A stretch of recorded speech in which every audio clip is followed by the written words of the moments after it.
kali ini kita akan seru-seruan bareng lewat sebuah drama berjudul Pelajaran dari Sebuah Serangan Fajar. Drama ini menceritakan tentang pemilihan kepala desa yang penuh tantangan. Ada yang jujur dan ada yang licik.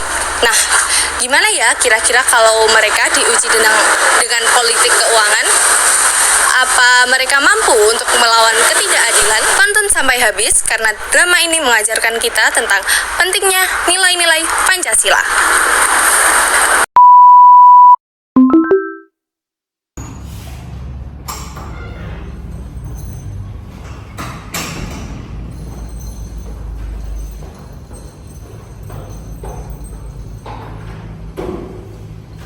Selamat pagi semuanya. Selamat pagi, Ibu.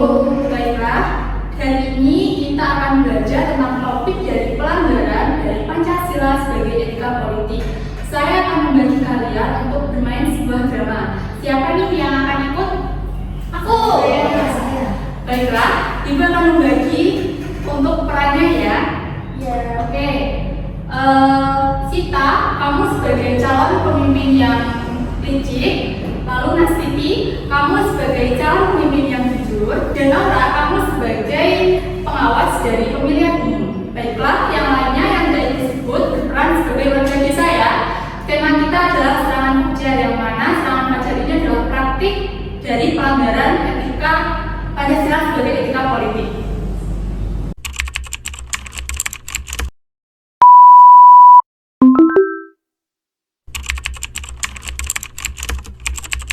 Pemilihan kepala desa tinggal 1 hari lagi nih, kira-kira kita pilih siapa ya? Yang kasih bantuan dong. Kan kalau ada uang tambahan, kita yang untung. Hana, kamu jangan begitu dong. Kan pemimpin itu yang dipilih berdasarkan kualitasnya, bukan karena uangnya. Kita tuh harus jujur. Setuju. Tapi kita juga harus hati-hati. Kadang orang yang terlihat baik itu bisa aja curang. Tapi kalau memang ada yang memberi, apakah salah? Yang kita terima. Selamat siang warga, saya di sini untuk berbagi sedikit bantuan. Anggap saja tanda terima kasih karena telah mempertimbangkan saya sebagai calon kepala desa. Bantuan apa ini, Bu Sita? Ini ada sedikit bantuan sebagai tanda perhatian saya. Oh, enggak Bu, udah saya Tidak apa-apa, ini ada sebagai perhatian aja, sebagai tanda terima kasih ya. Ini sih.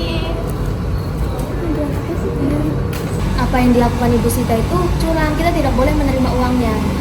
Dia bilang kan ini hanya perhatian. Terus apa salahnya? salah, Hana. Ini namanya politik uang. Kalau kita terima, artinya kita mendukung kecurangan. Apa kalian mau desa kita dipimpin oleh pemimpin yang nggak jujur? Benar Husnul, kalau kita diam, kita juga salah. Tapi bagaimana kalau kita memang butuh? Pemimpin, kalau kita memang butuh kebaikan untuk desa kita harus melaporkan ke pengawas pemilihan dong.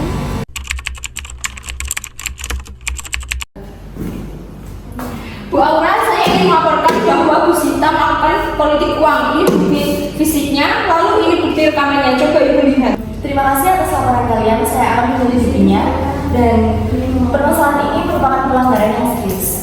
Baik Ibu, terima kasih kalau begitu. Mohon segera ditindaklanjuti ya Bu. Baik Bu Sita, bagaimana penjelasannya mengenai permasalahan ini sendiri?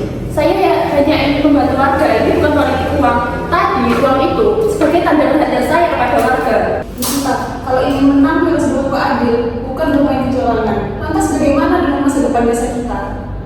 Bu Sita, tindakan Anda ini salah. Pemimpin yang baik itu adalah pemimpin yang jujur. Maka tindakan ini akan saya laporkan kepada pihak berwenang dan pemilihan ini akan tetap dilaksanakan seperti biasa dengan pengawasan yang ketat. Apabila ada kecurangan lagi, maka akan ada konsekuensi hukum. Dan Bu Sita selalu bertanggung jawab atas tindakan yang telah dilakukan. Baik, di sini saya memohon maaf sebesar-besarnya atas perilaku tidak terpuji saya, di mana saya telah melakukan manipulasi atas kebebasan masyarakat untuk bersuara. Dengan kesadaran penuh, saya memohon maaf dan berjanji tidak mengulangi lagi kesalahan yang sama lagi. Saya mohon maaf dan saya berharap permintaan maaf saya diterima. Saya menyatakan siap menjalankan setiap konsekuensi dan hukum yang berlaku. Nah, anak-anak, apa Kejujuran adalah hal utama dalam memilih pemimpin. Izin menambahkan, dan sebagai warga negara kita harus berani melawan kecurangan.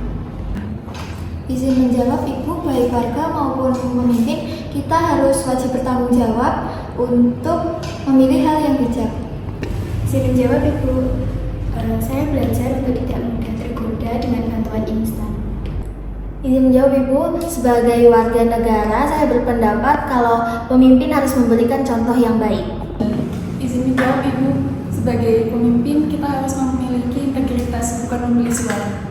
Baik, jadi serangan fajar adalah praktik politik uang yang dilakukan beberapa waktu sebelum pemungutan suara dengan tujuan mempengaruhi pilihan masyarakat melalui pemberian uang maupun barang. Nah, coba jelaskan mengapa dalam konteks Pancasila serangan fajar ini dapat dianggap sebagai pelanggaran terhadap prinsip-prinsip Pancasila. Mohon izin menjelaskan Ibu, jadi berdasarkan Pancasila nomor 1 yaitu ketuhanan yang Maha Esa, serangan fajar bertentangan dengan nilai-nilai moral dan etika yang diwariskan oleh agama termasuk kejujuran dan integritas. Izin menjawab, kemanusiaan yang adil dan beradab, praktik ini merusak prinsip keadilan dalam proses pemilu dan mengabaikan hak-hak pemilu untuk memilih secara bebas dan bijaksana. Izin menjawab Ibu, Persatuan Indonesia, serangan fajar dapat memecah belah masyarakat dan menimbulkan ketidakpercayaan terhadap sistem politik. Izin menjawab Ibu, kerakyatan yang dipimpin oleh hikmat kebijaksanaan dalam permusyawaratan dan perwakilan, praktek ini mengabaikan musyawarah dan perwakilan yang sehat, serta menggantinya dengan manipulasi dan uang. Izin menjawab Ibu, untuk sila kelima keadilan sosial bagi seluruh rakyat Indonesia, serangan fajar dapat merusak kesetaraan dan juga kesempatan bagi seluruh warga Indonesia untuk berpartisipasi dalam pemilu secara adil. Jadi anak-anak, serangan fajar mencerminkan kelemahan mendasar dalam budaya politik dan hubungan antara pemilih dan politisi di Indonesia yang berkonflik dengan nilai-nilai Pancasila. Jawaban kalian semuanya luar biasa. Ingat ya, keberanian dan tanggung jawab adalah kunci untuk masa depan kalian yang lebih baik. Terima kasih, Bu. Dalam drama Serangan Fajar ini mengajarkan kita bahwa pentingnya kejujuran, tanggung jawab, dan integritas dalam memilih pemimpin.